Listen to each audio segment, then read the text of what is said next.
Why doesn't anyone talk about this? Girls have more than one body type.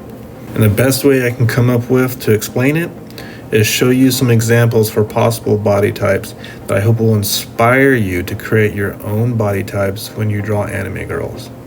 Please remember, these are guidelines and not hard fast rules. Example 1, the pear. The general pear shape is most easily defined by shoulders that are narrower than the hips, and the upper torso is drawn straighter. The chest is usually small, and the butt and thighs more curvy. Also, the waist is very defined and noticeable because you are contrasting a small shape against a very large shape of the hips. You want to exaggerate the width of the hips. Remember, any time you widen the pelvis and hip area, you have to thicken the thighs as well, or the girl will look artificial or worse, malnourished.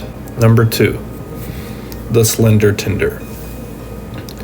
The tender part doesn't really mean anything. I just like the way it rhymes with slender, so it stays.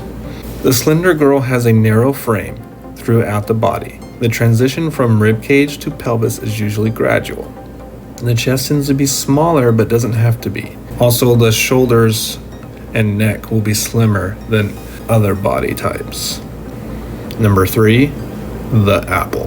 Alright, so there's this misconception that apple girls' proportions have to be blown out of proportion and look like balloons, but they don't have to be. The way to tell a difference is the apple shape is just more fuller in the middle of the girl, whereas the pear is full in the hips and thighs.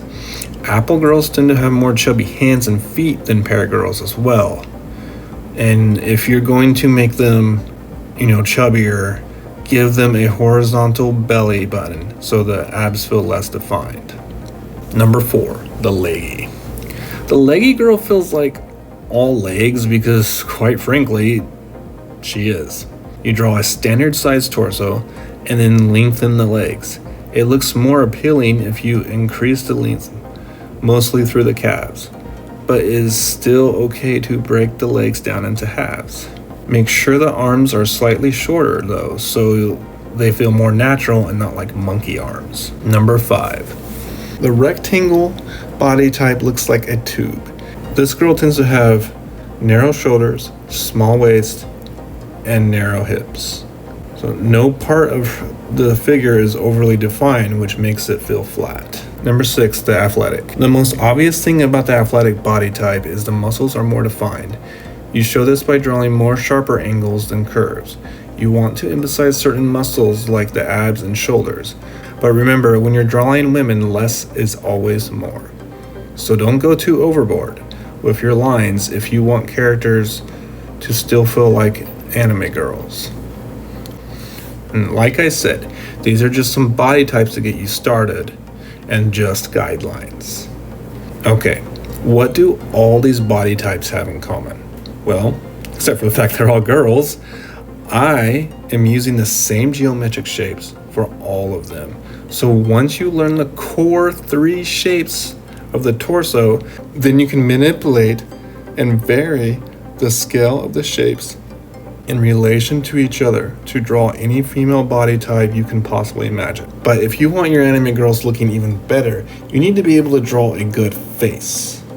Nothing worse than a really nice drawing of a body and then the face looks like trash. So click the video in the middle of the screen to start drawing cute anime girl faces so you don't have to put a bag over her head.